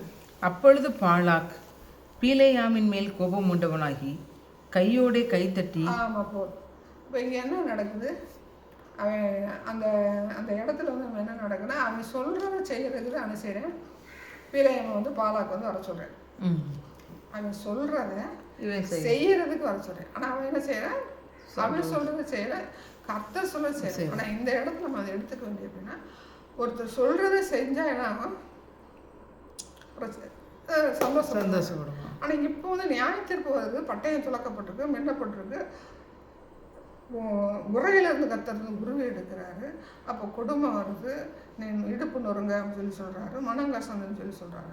சொல்லிட்டு நீ கையோட ஆண்டவர் என்ன செய்கிறாங்க, அவனை கையோட கை தட்டி கோபத்தில் என்ன சொல்லுவாங்க, கோபத்தில் அந்த ராஜாக்கு பார்த்தீங்கன்னா கோபத்தில் என்ன சொல்கிறாங்க, சபாஷ் அப்படி சொல்லுவாங்க. கோபத்தில் ஆண்டவர் கை தட்டு. அதத்தை என்ன சொல்கிறாங்கன்னா எசேக்கியேல் செய்ய கை தட்டு. இப்போ எவ்வளோ நான் கோபத்தில் இருக்கேன். ஒரு சாதாரண ஒரு பாலாக் சொன்னபடி கேட்கல, அப்படி பீலேயாம் சொன்னபடி கேட்கல, பாலாக் கை தட்டினாங்கன்னா அப்போ ஆண்டவர் கை தட்டினானா அங்கே என்ன நடக்கும்? அப்போ அந்த எருசலேமை விழிக்க போகக்கூடிய உக்கிரத்தை என்ன செய்கிறாரு, தீர்க்க தரிசனம் வசனத்தின் மூலமாக என்ன செய்கிறாரு, உணர்த்து வைக்கிறார். அன்னைக்கு உணர்த்து வைத்த தேவன் இன்னைக்கு என்ன செய்கிறாரு, அந்த காரியங்கள் என்ன செய்கிறாரு, நடைமுறைப்படுத்துகிற தேவன். இன்னைக்கு ஏன் எல்லா இடமும் இருக்குது, சபையை சிதறடிக்கப்படும், சத்தியம் சிதறடிக்கப்படும். அதுபோது ஆண்டவருடைய உக்கிர கோபம் அதுக்கு இங்கே போய் முடியும், அருமகதாலயம் முடியும், அடுத்து நியாயத்திற்கு நாளில் முடியும். சரியா? அதுக்கடுத்து பார்த்தீங்கன்னா எசேக்கியேல் 21:17. 21:17. நானும் கையோட கை கொட்டி. ஆமாம், நானும் கையோட கை கொட்டி. நீ கொட்டுற மாதிரி என்ன செய்ய போகிறேன், நானும் கையோட கட்டி என்ன செய்வேன், உக்கிரத்தை ஆற பண்ணுவேன். ஆசைங்க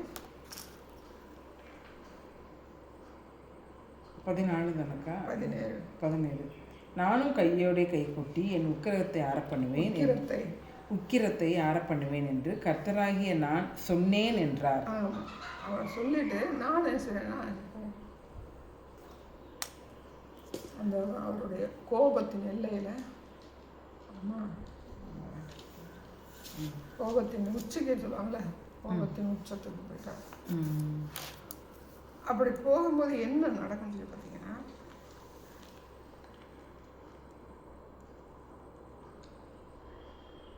14, 15, 16 வருஷம். 21, 14, 15, 16. 14, 15, 16. ஆகையால் மனுபுத்திரனே, நீ தீர்க்க தரிசனம் சொல்லி கையோடே கை கொட்டு. பட்டயம் 3 தரம் ரெட்டித்து வரும். அது கொலையுண்டவர்களின் பட்டயம். அது கொலையுண்ண போகிற பெரியவர்களின் ஒரே உள்ளறைகளில் பிரவேசிக்கிற பட்டயம். அவர்களுடைய இருதயம் கரைந்து அவர்களுடைய இடையூறுகள் திரளாகும்படி பட்டயத்தின் கூர்மையை அவர்களுடைய எல்லா வாசல்களுக்கும் நேரிட கட்டளையிடுவேன். அது மின்னும்படியாக பதமிடப்பட்டது, வெட்டும்படியாக தீட்டப்பட்டது, தீட்டி வைக்கப்பட்டது. ஏகபலமாய் வலதுபுறமாக வெட்டு, திரும்பி இடதுபுறமாகவும் வெட்டு, உன் முகம் திரும்புகிற திக்கெல்லாம் வெட்டு. ஆமாம், அந்த பாபிலோன் ராஜா வரும்போது இந்த காரியங்கள்லாம் இங்கே வந்து நடந்திருக்கு. நம்ம வந்து தீர்க்க தரிசனத்தில் பார்க்கலாம், நம்ம நேரம் பார்க்கல. அப்போ எப்படிப்பட்ட ஆண்டவர் அனுமதிச்சு தான் ஒருத்தனை வந்து முன்னாடி வெட்டுறாரு, பின்னாடி வெட்டுறாரு, எதுக்க வெட்டுறாரு, குப்புற போட்டு வெட்டுறாரு, மல்லாக்க போட்டு வெட்டுறாரு, எல்லாம் சொல்லித்தான் வெட்டுறாரு. அப்போ அங்கே நடந்தது இன்னைக்கு நடக்குது. அங்கே இங்கே இப்போ நம்ம மதுரை வந்து பெரிய வந்து கொலகாரனாகலாம் அப்படின்னு சொல்கிறாங்க. ஏன் இதுதான் நியாயத்தீர்ப்பு உலகத்திலே நடக்குது. ஏன் கிம் அப்படி இருக்கான், ஏன் புடின் அப்படி இருக்கிறான், ஏன் அப்படி நியாயத்தீர்ப்பு. காசாவில் ஏன் அது ஒரு நியாயத்தீர்ப்பு, இஸ்ரேலில் ஏன் அது ஒரு நியாயத்தீர்ப்பு. இப்போ புடின் கிம் வந்து நல்லத்தனக்கா இருக்காங்க. அவங்க வந்து யாரும் இந்த இப்போல்லாம் அமெரிக்காவில் ஒரு போதகர் இவரை கொண்டாங்க, 31 வயசில் இறந்தார். அப்படியெல்லாம் வந்து இவர் புடினையும் கிம்மையும் வந்து என்ன செய்யலை, யாரும் கொல்லலை. இன்னைக்கு வரைக்கும் அவங்க வந்து என்ன செய்யற பெரிய சாம்ராஜ்யத்தை உருவாக்க. நம்ம சங்கீதத்தை பார்த்தோம்னா கோராகின் சங்கீதம் பார்த்தோம், நல்லாத்தான் இருப்பேன், சலுகைக்கு போவேன், அவன் டோட்டல் கரப்ஷன். பார் போனவங்க வந்து டோட்டல் கரப்ஷன், ஃபுல்லாக சுத்தாங்க. அது ஆண்டவருக்கு எதிர்த்து நிற்கும் போது என்ன சொன்னால் டோட்டல் கரப்ஷன் ஆகி ஆண்டவருக்கு எதிராக தன்னுடைய சாம்ராஜ்யத்தை குறிக்கிறேன், தன்னுடைய சாம்ராஜ்யத்தை நிலைநாட்டுறேன். அலெக்சாண்டராக இருக்கட்டும், ஹிட்லராக இருக்கட்டும், இஸ்ரேல் மக்களை வந்து கொல்றதுக்கு வந்து 70 லட்சம் பேருக்கு ஏன் அனுமதிச்சார் அப்படின்னா இது பாபிலோன் பட்டயம்.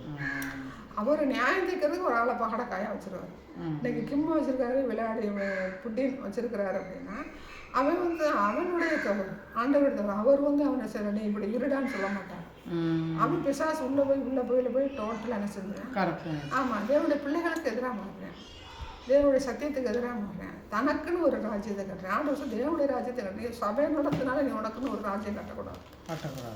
ஆமாம், என் சபைக்கு எல்லாம் அடுத்த சபைக்கு செய்யலைன்னா நீ உன்னுடைய ராஜ்யத்தை தான் கட்டணும் அர்த்தம். திட்டத்தை வச்சிருக்கிறாரு, திட்டத்தை நிறைவேற்றுகிற தேவன். அதே நேரத்தில் மற்றவங்க கேட்டால் நீ செஞ்சதே ஆகணும்.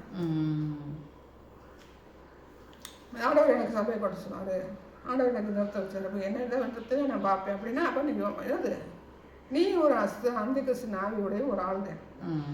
இப்போ கிம் வந்து என்னது, கிம்மாக இருக்கட்டும் புட்டினா இருக்கட்டும் என்ன பண்ணுறான், தன்னை தவிர வேற ஒருத்தனை எந்திரிச்சக்கூடாதுன்னு என்ன செய்யறான், ஃபாலோ பண்ணுறேன். இன்னைக்கு ரஷ்யாவில் ஒருத்தர் வந்து பேட்டி கொடுத்தாரு, என்னமோ அந்த அடுத்த நிமிஷம் காணும், அடுத்தே வரக்கூடாதுன்னு சொல்லி என்ன செய்வாங்க, வெட்டி சாச்சுவாங்க. அது வந்து நமக்கு கொஞ்ச நாள் வரைக்கும் முன்னாடியே நம்ம நாட்டிலே இது நடந்துச்சு. ஜனநாயக நாடாக இருந்தாலுமே அப்படிப்பட்ட காரியங்கள் வந்து நடந்துச்சு. இப்போ தான் அந்த இது மாறி இருக்குது. ஆனால் என்ன இருக்குதா என்னன்னு தெரியல. இந்த ஆப்போசிட் பார்ட்டின்னு சொல்லுவாங்க, டிஎம்கே ஐடிஎம்கே பொறுத்தலையும், ஐடிஎம்கே டிஎம்கே பொறுத்தலையும், அப்புறம் கம்யூனிஸ்ட்டை பொறுத்தல்வாங்க, ஒருத்தன் சொன்னால் வெட்டிக்கிறேன் குத்திக்கிறேன். இப்போ தான் அதில் இல்லை, அந்த மாதிரி இல்லை. வேற அப்புறமா அதை பார்த்தீங்கன்னா இந்த ராமஜெயம் கொலை வழக்கெல்லாம் இருக்கு இல்லையா, அந்த மாதிரி இது எதுக்கு நடக்குது அப்படின்னா தனக்குன்னு ஒரு ராஜ்யம் கட்டும்போது. அதனால என்ன சொல்லுவேன், பணக்காரையும் போக முடியாது, அரசியல்வாதி என்ன முடியாது, போக முடியாது. நீ உலகத்தில் நீ ஆண்டு என்ன செய்ய போற, ஆளுநர் கத்தர் வச்சிருப்பாரு. இப்போ அதிபதி யாராக்குன்னா ராஜாவை வந்தாக்கன்னா தாவீதை எழுப்பினார், சாமுவேல் எழுப்பினார், வேற யார் எழுப்பினார், இந்த முருதகாய் எழுப்பினார், சப்போர்ட்டுக்கு வந்தார். இப்படி வந்து எழுப்பும்போது அவங்க தேவனுடைய சித்தத்தில் தேவனுடைய காரியத்தை செய்யும்போது அவங்க இங்கே என்ன செய்யலை, அவங்களுக்குன்னு ஒரு ராஜ்யத்தை வந்து கட்டல. அவங்களுக்குன்னு ஒரு ராஜ்யம் கட்டுறது யார், பிசாசு. பிசாசு என்ன சொல்கிறேன், ஆண்டவர்கிட்ட இந்த மேலே என்ன சொல்கிறேன், இந்த எல்லாம் எனக்கு புரியுது, நீ எனக்கு சாஸ்திரங்க நீ வணங்குங்க, உனக்கு நான் அதை தருவேன் அப்படின்னு. அவங்க ஒரு ராஜ்யத்தை கட்டுறாங்க, நரகத்துக்கு போகிறாங்க விசுவாசு. அப்போ நமக்குன்னு ஒரு ராஜ்யம், நமக்குன்னு ஒரு வீடு கட்டினாலே என்னது, அந்த கிறிஸ்டின் வீடு. நமக்குன்னு ஒரு வீடு கட்டினா சேக்கா கட்டக்கூடாதா, கட்டணும். அதை